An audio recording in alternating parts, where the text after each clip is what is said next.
جب لوگ پلٹ کے آ جاتے ہیں تو 2 فرشتے آتے ہیں، منکر نکیر ان کے نام ہیں، اور وہ اس کو بٹھا دیتے ہیں اور بٹھا کر کے اس سے 3 سوال پوچھتے ہیں۔ پہلا سوال یہ ہوتا ہے من ربک، تیرا رب کون ہے؟ اب کوئی مانے یا نہ مانے، رب تو سب کا اللہ ہی ہے، جو اسے مانتا ہے اسے بھی رزق دیتا ہے، جو نہیں مانتا تو اس کے لیے بھی رزق کے دروازے بند نہیں کرتا۔ حضرت ابراہیم علیہ السلام کی عادت یہ تھی کہ جب تک کوئی مہمان نہیں آ جاتا تھا اتنی دیر تک کھانا نہیں کھاتے تھے۔ بھوک لگتی تو کوئی مہمان ڈھونڈتے تاکہ اس کے ساتھ بیٹھ کے کھانا کھاؤ۔ کھانا جتنا بھی مرغن اور جتنا بھی جو ہے وہ پرتکلف کیوں نہ ہو، اگر مہمان کے ساتھ کھایا جائے گا تو اس کا قیامت کے دن کوئی حساب نہیں ہوگا۔ تو مہمان کے ساتھ وہ کھانا کھایا کرتے تھے۔ مہمان اللہ کی رحمت ہوتا ہے۔ اچھا، وہ ایک دن مہمان ڈھونڈنے نکلے تو ایک بوڑھا شخص ملا تو اسے اپنے ساتھ گھر میں لے آئے، بٹھایا دسترخوان پہ۔ جب کھانے کا وقت آیا تو کہا کہ اللہ کے نام سے شروع کرو۔ اس نے کہا میں تو اللہ کا نام نہیں لوں گا، میں تو بتوں کا پجاری ہوں، بتوں کو پوجنے والا ہوں۔ حضرت ابراہیم علیہ السلام نے کہا کہ تیرے ساتھ میرا تعلق کوئی کاروباری، کوئی ذاتی، کوئی اور تو ہے نہیں، میں رب کے لیے ہی تو تجھے کھلا رہا ہوں، اور اگر تو رب کا نام ہی نہیں لے گا تو پھر میرا تیرا رشتہ کیا باقی بچتا ہے؟ اس نے کہا میں چند لقموں کے لیے اپنے بتوں سے بے وفائی نہیں کر سکتا۔ وہ غالب نے کہا تھا نا کہ وفاداری بشرط استواری اصل ایمان ہے، مرے بت خانے میں تو کعبے میں گاڑو برہمن کو۔ اس نے اپنے انداز میں ایک بات کی تھی کہ وفاداری بڑی چیز ہوتی ہے، تو اس نے بتوں سے وفاداری کا بھرم رکھا۔ اس نے کہا کہ میں چند لقموں کے لیے جو ہے وہ تیرے رب کا نام لوں اور اپنے معبودان کا نام چھوڑ دوں، یہ نہیں ہو سکتا۔ آج تو لوگ چائے کی پیالی پہ دین بیچ رہے ہیں، کیا آج ممبر و محراب فروخت نہیں ہو رہے؟ لیکن اس بوڑھے شخص نے کہا کہ میں چند لقموں کے لیے، چند ٹکڑوں کے لیے میں اپنے بتوں سے بے وفائی نہیں کر سکتا۔ حضرت ابراہیم نے کہا تو اگر بتوں کے ساتھ اتنی محبت رکھتا ہے تو پھر میں بھی رب کے نام کے علاوہ تجھے دینے پہ آمادہ نہیں ہوں۔ وہ دسترخوان سے اٹھ کے چلا گیا۔ وہ چلا گیا تو جبریل امین حاضر خدمت ہوئے، رب کا سلام دیا، اے ابراہیم۔ رب سلام دیتا ہے اور فرماتا ہے تو نے آج میرا ایک بندہ ناراض کر دیا۔ یا اللہ، وہ تیرا بندہ تھا، اس کو تو تیرا نام لینا بھی گوارا نہیں تھا۔ کہا ابراہیم اس کی عمر کتنی ہوگی؟ یا اللہ 80 سال کے قریب ہوگی۔ کہا اتنا عرصہ ہو گیا میں اس کو رزق دے رہا ہوں، تو ایک دن نہیں کھلا سکا؟ اب ابراہیم علیہ السلام اس کو ڈھونڈنے نکلے ہیں۔ وہ کسی پہاڑ پہ چڑھ رہا تھا، دور سے آواز دی، او میاں آ جاؤ کھانا ٹھنڈا ہو رہا ہے۔ اس نے کہا تم تو بڑے سخت تھے، لہجے میں رویے میں تبدیلی کیسے آ گئی؟ کہا کہ اسی رب کا پیغام آیا ہے کہ مجھے اتنا عرصہ ہوا اسے کھلاتے ہوئے، وہ مجھے نہیں بھی مانتا تھا پھر بھی میں اس کی ضروریات کو پورا کرتا رہا ہوں، اور تم ایک دن نہیں دے سکے؟ تو آؤ کھانا ٹھنڈا ہو رہا ہے۔ کہا تے رب کا نام نہیں لوں گا، کہا نہ لینا۔ کہا اتنی تبدیلی؟ کہا اسی رب کا سندیش آیا ہے، اسی رب کا پیغام آیا ہے۔ کہا پھر کھانا بعد میں کھاؤں گا، پہلے اپنے رب کا مجھے غلام بنا لے۔ تو کوئی مانے اس کو بھی دیتا ہے، کوئی نہ مانے اس کو بھی دیتا ہے، بلکہ دنیا کے اوپر کافروں کو زیادہ دیتا ہے۔ ایک روایت میں آتا ہے کہ اگر اہل ایمان کی دلجوئی کا لحاظ نہ ہو تو کافروں کے گھروں کی سیڑھیاں سونے اور چاندی کی ہوں، لیکن یہ کہیں گے ہمیں تو مار ہی دیا ہے۔ اور اقبال نے کہا تھا نا کہ کافر کو دیے حور و قصور اور مومن کے لیے فقط وعدہ حور۔ تو اس لیے ان کی دلجوئی ہے، ورنہ کافروں کو اتنا دور، چونکہ ان کا حصہ آخرت میں نہیں ہے، ان کا حصہ صرف دنیا ہے۔ دنیا پہ عیش کریں، دنیا میں عیش و عشرت کی زندگی گزارے، دنیا ہی دنیا، آخرت میں ان کا کوئی حصہ نہیں۔ اور مومن کا آخرت میں حصہ ہے، اور دنیا کے اوپر جو تکلیفیں آتی ہیں ان تکلیفوں کا بدلہ اس کو قیامت کے دن دیا جائے گا۔ بلکہ صحیح حدیث میں آتا ہے کہ جب اہل بلا کو ان پر آنے والی مصیبتوں کا صلہ دیا جائے گا تو لوگ آرزو کریں گے کاش ہمارے بدن کو لوہے کی کینچیوں سے کاٹ دیا ہوتا، اور دنیا کے اوپر ہمیں بھی تکلیفیں، اذیتیں، آلام و مصائب آئے ہوتے۔ تو مومن جب اللہ کی طرف سے آنے والی کسی تکلیف کو خندہ پیشانی کے ساتھ قبول کرتا ہے اور اس پہ راضی رہتا ہے اور صبر کا دامن ہاتھ سے نہیں چھوڑتا، واویلا نہیں بچاتا، جزا فضا نہیں کرتا، تو اللہ تعالیٰ نے اس کے لیے اجر رکھا ہے۔ بلکہ رسول کریم نے ارشاد فرمایا مومن کے پاؤں میں جو کانٹا چبھے تو اللہ اس کا بھی مومن کو قیامت کے دن اجر عطا فرمائے۔ تو مومن کی زندگی جو ہے وہ بڑی خوبصورت زندگی ہے۔ تو دنیا کے اوپر جو اسے مانتا ہے اللہ اسے بھی عطا کرتا ہے، جو اس کا انکار کرتا ہے اللہ اسے بھی عطا کرتا ہے، اس لیے کہ اس کی شان ہے کہ وہ رب ہے اور وہ سب کا لحاظ کرتا ہے اور سب کی ضروریات کو پورا کرتا ہے۔ پھر ہر شخص کی ضروریات الگ الگ ہیں، میری ضرورت الگ ہے، آپ کی کوئی اور ضرورت ہوگی، اور سب کی ضرورت کا اس نے لحاظ رکھا ہوا ہے۔ پھر بہائم کی، چوپایوں کی، حشرات الارض کی، پرندوں کی مختلف ضروریات ہیں۔ اڑنے والوں پرندوں کی ضروریات الگ ہے، پانی کے جانوروں کی ضروریات الگ ہیں، اس طرح حشرات الارض کی ضروریات الگ ہیں، اور درندوں کی ضروریات الگ ہیں۔ یہاں تو ہم ایک آدھ کلو گوشت ہو تو گھر کے سارے افراد اس سے گزارا کر لیتے ہیں، لیکن شیر کو اور چیتے کو جو ہے وہ منوں کے حساب سے روزانہ چاہیے، رب ان کو روزانہ فراہم کرتا ہے۔ یہ پنساری کے پاس جائیں، اگر آپ کو ڈاکٹر یا حکیم لکھ دے کہ یہ آپ کو خالص سچے موتی چاہیے، اس کی کوئی چیز آپ کو بنا کے دیں گے تو آپ ہزاروں لاکھوں روپیہ خرچ کرتے ہیں، پھر بھی بعض کا اعتماد نہیں ہوتا کہ یہ بالکل 1 نمبر ہے یا 2 نمبر۔ تو رتی ماشی اور تولوں کے اندر آپ ان کو خریدتے ہیں، اور وہ بھی آپ کو گمان ہوتا ہے کہ پتہ نہیں خالص ہیں یا ناخالص، لیکن دنیا کے اوپر لاکھوں کروڑوں پرندے پائے جاتے ہیں، جانور پائے جاتے ہیں، ہنس، اور وہ کھاتا ہی سچے موتی ہے۔ صبح کو بھی، شام کو بھی، دوپہر کو بھی اللہ سب کو پیٹ بھر کے کھانے کے لیے عطا فرماتا ہے۔ تو جس کی جو ضرورت ہے وہ رب ہے، اس ضرورت کو پورا کرتا ہے۔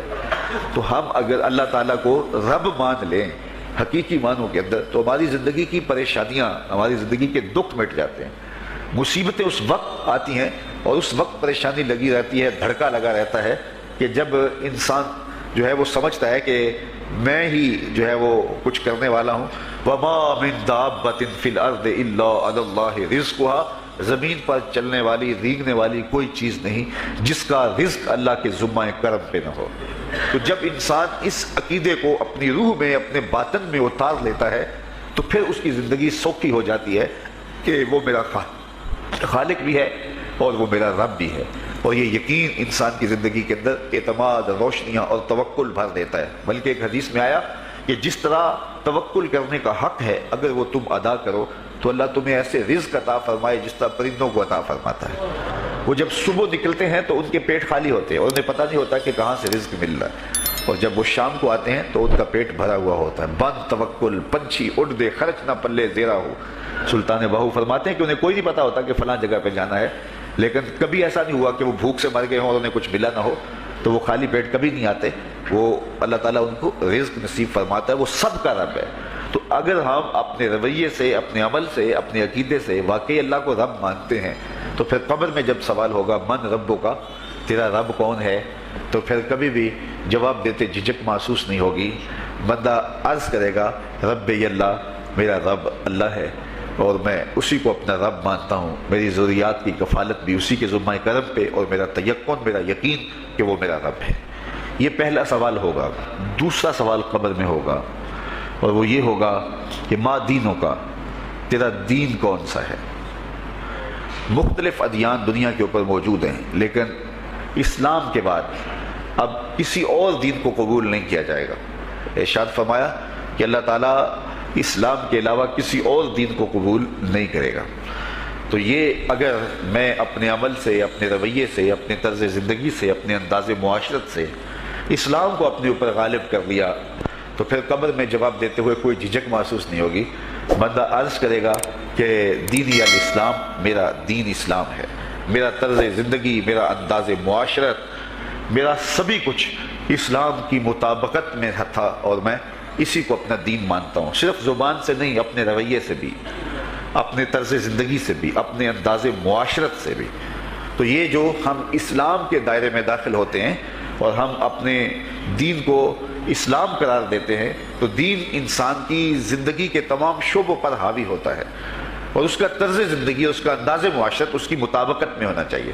تو قبر میں یہ سوال پوچھا جائے گا کہ تیرا دین کیا ہے، باوجود کہ اللہ تعالیٰ جل شانہ کو پتہ ہے کہ اس کا دین کیا تھا، اللہ کو پتہ ہے کہ یہ کس کو رب مانتا تھا، لیکن قبر میں یہ سارا سلسلہ ہوگا، اور صحیح حدیث کے اندر ان سوالوں کا تذکر آیا ہے کہ یہ سوال پوچھے جائیں گے کہ تیرا دین کیا ہے۔ اب اس نے اگر اپنا طرز زندگی، اپنا انداز معاشرت اسلام کی مطابقت میں رکھا ہوگا، اور دین کو اس نے دین سمجھا ہوگا، اسلام کو ہی اپنا دین، عملاً، رویتاً، ہر خوشی غمی کے موقع پہ اس نے اسلام کو ہی ترجیح دی ہوگی، تو پھر اس کو کوئی جھجک نہیں ہوگی جواب دیتے ہوئے کہ میرا دین اسلام ہے، میرے شب و روز، میری زندگی کے نشیب و فراز، میری زندگی کی ہر گوشہ جو ہے وہ اسلام کی مطابقت میں گزرتا تھا۔ تو پھر وہ سیدھا سیدھا جواب دے گا دینی الاسلام۔ اس لیے ہمیں اس سوال کی تیاری بھی کرنی چاہیے کہ ہماری نجی زندگی ہو یا ہماری اجتماعی زندگی ہو، ہماری گھریلو زندگی ہو یا ہماری معاشرتی زندگی ہو، ہماری ذاتی زندگی ہو یا ہماری سیاسی زندگی ہو، ہماری جس طرح کی بھی زندگی کے جو بھی شعبہ جاتے ہیں، سب میں ہم دین کو غالب کریں۔ ہم صرف مسلح کے مسلمان نہ بنیں کہ 5 نمازیں پڑھ لیں اور ہم کہتے ہیں مسلمان ہیں، روزے رکھ لیے، تراویح پڑھ لی اور ہم نے جو ہے وہ زکوٰۃ دے دی اور حج کر لیا، تو اس سے ہم مطمئن ہو گئے کہ ہم مسلمان ہیں۔ اسلام ایک مکمل اور اکمل اور کامل ضابطہ حیات ہے، اپنے ماننے والوں کو زندگی گزارنے کا پورا اسلوب اور مکمل کامل رہنمائی دیتا ہے۔ ہم نے ہمسایوں کے ساتھ سلوک کیسے کرنا ہے یہ ہمیں اسلام بتاتا ہے، ہم نے بیوی کے ساتھ سلوک کیا کرنا ہے یہ ہمیں اسلام بتاتا ہے، اولاد کی تربیت کیسے کرنی ہے اسلام کی واضح تعلیمات ہیں، ہم نے سفر کرنا ہے تو انداز سفر کیا ہونا چاہیے اسلام نے ہمیں بتایا، کاروبار کرنا ہے تو ہم جو ہے وہ کیا کاروبار کو مارکیٹ سے سیکھیں گے یا اللہ اس کے رسول سے سیکھیں گے، تو ہمیں اللہ اس کے رسول نے واضح 2 ٹوک اور سیدھے سیدھے احکام دیے ہیں کہ تم جب کاروبار کرو تو تم جو ہے وہ اس انداز کے ساتھ کاروبار کرو، کم نہیں تولنا، کم نہیں ناپنا، جھوٹی قسم نہیں کھانی، سود نہیں لینا، تو یہ ساری چیزیں ملاوٹ نہیں کرنا، ایک ایک چیز جو ہے وہ اسلام نے ہمیں فراہم کی ہوئی ہے۔ تو پورا دین جو ہے جب ہم اختیار کریں گے، ہمارے رویے، ہمارا طرز زندگی، ہمارا انداز معاشرت جب دین اسلام کے مطابق ہوگا تو قبر میں اس سوال کا جواب دینا ہمارے لیے کوئی مشکل نہیں ہوگا۔ اور اگر ہمارا طرز زندگی کچھ اور طرح کا ہوگا تو کیا صرف یہ کہہ دے کہ ہم مسلمان ہیں؟ یہ تو پھر ایک کافر بھی کہہ سکتا ہے کہ میرا دین اسلام ہے، ایک منافق بھی کہہ سکتا ہے کہ میرا دین اسلام ہے، لیکن ایسا نہیں ہوگا۔ جو ہماری کیفیت قلب ہوگی قبر میں اس کا جواب اس کی مطابقت میں آئے گا، وہاں یہ دنیا کے معاملے یا دنیا کی یادداشتیں نہیں ہوگی، وہاں کیفیت قلب کے مطابق جواب دیا جائے گا۔ یہ کافر جواب نہیں دے سکے گا کہ میرا رب اللہ ہے، کیونکہ وہ عمل سے رویے سے اس کو اپنا رب نہیں مانتا ہے، تو حقیقتاً تو اس کا رب اللہ ہے لیکن وہ یہ جواب نہیں دے پائے گا۔ اسی طرح جو شخص اپنے طرز زندگی کے اندر اسلام کو داخل نہیں کر چکا ہے اور اسلام کو اس نے اپنا ہادی رہنما نہیں بنایا ہے تو وہ قبر میں اس سوال کا جواب کیسے دے سکے گا کہ میرا دین اسلام ہے، چونکہ اس کا رویہ، اس کا طرز زندگی اور اس کا انداز معاشرت ایسا نہیں رہا ہوگا۔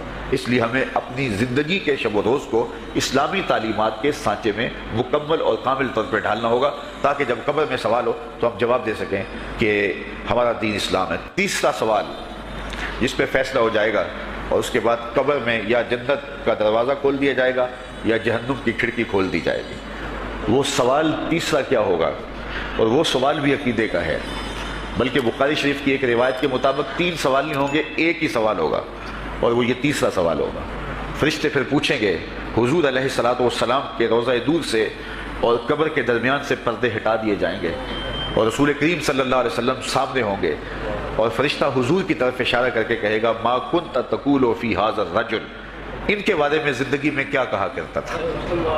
یہاں یہ نہیں ہے کہ تو نے کیا کہا تھا یا اب کیا کہتا ہے، جب مضارع کے اوپر کانا یا جو ہے وہ کانا کے مشتقات داخل ہوں تو پھر وہ ماضی استمراری کا جو ہے وہ معنی دیتا ہے۔ تو ما کنت تقول کا معنی یہ ہے کہ تو کیا کہا کرتا تھا، تیرا لہجہ کیا تھا، تیری زبان کیا تھی، ان کے بارے میں تیری رائے کیا تھی، تو کیا بولا کرتا تھا، کیا کہا کرتا تھا۔ تو یہ حضور علیہ الصلوۃ والسلام سامنے ہوں گے اور یہ سوال پوچھا جائے گا۔ اب ابو جہل سے پوچھا جائے گا ما کنت تقول فی ھذا الرجل، تو وہ کہے گا ہے ہاتھ لا ادری، ہائے افسوس میں نہیں جانتا یہ ہیں کون۔ ابو لہب سے پوچھا جائے گا، وہ کہے گا ہے ہاتھ لا ادری، ہائے افسوس میں نہیں جانتا یہ کون ہے۔ اچھا جانتا نہیں تو پتھر کس کو مارتا تھا، جانتا نہیں تو گڑھے کس کی راہوں میں کھدواتا تھا، جانتا نہیں تو اوجریاں کس کے اوپر ڈلوایا کرتا تھا، آنکھیں پھاڑ پھاڑ کے تو ساری زندگی دیکھتا رہا، لیکن آج ابو جہل قبر میں اترا، حضور کی صورت نورانی سامنے ہے اور پوچھا گیا کہ یہ کون ہے، یہ نورانی چہرے والے کون ہیں، تو ابو جہل کہتا ہے ہائے افسوس میں نہیں جانتا یہ کون ہے۔ اچھا جانتا نہیں تو پھر پتھر کس کو مارتا تھا، اللہ اکبر۔ اور 14 صدیاں گزرنے کے بعد ایک مومن لحد میں اترتا ہے اور پردے ہٹا دیے جاتے ہیں اور منکر نکیر سوال کرتے ہیں عامر چیمہ بتا یہ کون ہے، وہ کہتا ہے پیچھے ہٹو، پہلے پائے ناز کو بوسہ تو کر لینے دو، میں تو مر کے پہنچا ہوں یہاں اس دل ربا کے واسطے، یہ تو میرے وقت جاگے کہ وہ میری قبر میں آئے۔ وہ کسی شاعر نے کہا نا کہ آئے وہ میرے مزار پہ گھونگھٹ اتار کے، آئے وہ میرے مزار پہ گھونگھٹ اتار کے، مجھ سے تو نصیب اچھے ہوئے میرے مزار کے، یہ تو وقت سنور گئے کہ وہ میری قبر میں آئے۔ شیخ عبدالحق محدث دہلوی علیہ رحمہ لکھتے ہیں کہ جب سے یہ سنا ہے کہ قبر میں حضور آئیں گے پتہ نہیں موت کہاں مر گئی ہے، جی چاہتا ہے زندہ ہی قبر میں چلے جائیں۔ تو وہ کہے گا پہلے مجھے پائے ناز کو بوسہ تو کر لینے دو، میں تو زندگی کے بھر میں انتظار ان کا کرتا رہا، اور ان کے بارے میں پوچھ رہے ہو یہ کون ہے؟ ساری زندگی پیر مہر علی شاہ نقشہ بتاتے رہے، وہ کہ چند بدر شاہ شانی ہے، متھے چمک دی لاٹ نورانی ہے، کالی زلف تے اکھ مستانی ہے، مخمور رکھی ہند مد بھریاں۔ تو وہ فوراً جواب دیتا ہے یہ تو وہی میرے آقا و مولا ہیں جن کے لیے ساری زندگی تڑپتا رہا اور ان کی زیارت کی آرزوئیں اور تمنائیں کرتا رہا۔ اچھا ابو جہل ساری زندگی دیکھتا رہا تو وہ تو جواب نہیں دے پائے گا، وہ کہتا ہائے افسوس میں نہیں پہچانتا یہ کون ہے، ہاتھ لا ادری، مجھے نہیں پتا۔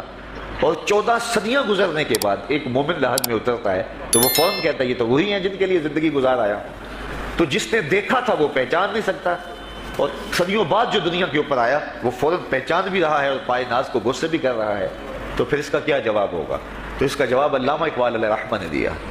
وہ کہتے ہیں قبر میں یہ جو آنکھیں ہیں ان میں تو مٹی پڑی ہوگی، یہ تو بند ہوگی، دل کی آنکھیں کھلی ہوں گی۔ ابو جہل نے ان آنکھوں سے دیکھا تھا، یہ آنکھیں تو کھلی نہیں ہیں، تو ان سے وہ کیسے پہچانے گا؟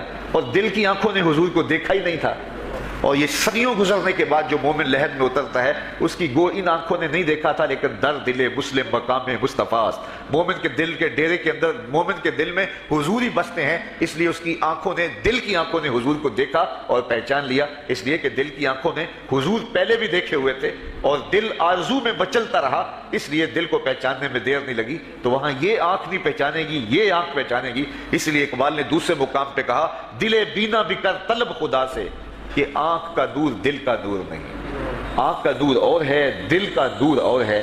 تو اگر کوئی شخص دنیا کے اوپر دل کے دور سے بے بہرا رہا، قیامت کے دن یہ آنکھیں اسے فائدہ نہیں دے گی، بلکہ اللہ تعالیٰ نے خود قرآن مجید میں ایک مقام پہ فرمایا من کان فی ہذہ اعمی فہو فی الآخرۃ اعمی واضل سبیلا، جو اس دنیا میں اندھا رہا کل قیامت کے دن بھی نابینا اٹھایا جائے گا۔ اس سے ان آنکھوں کی بے دوری قطعاً مراد نہیں، کسی مفسر نے نہیں لکھا، بلکہ وہ تو واضح حدیث میں آتا ہے جو دنیا میں ان دو محبوب چیزوں سے آزمایا گیا، اللہ تعالیٰ قیامت کے دن اسے صلہ عطا فرمائے گا۔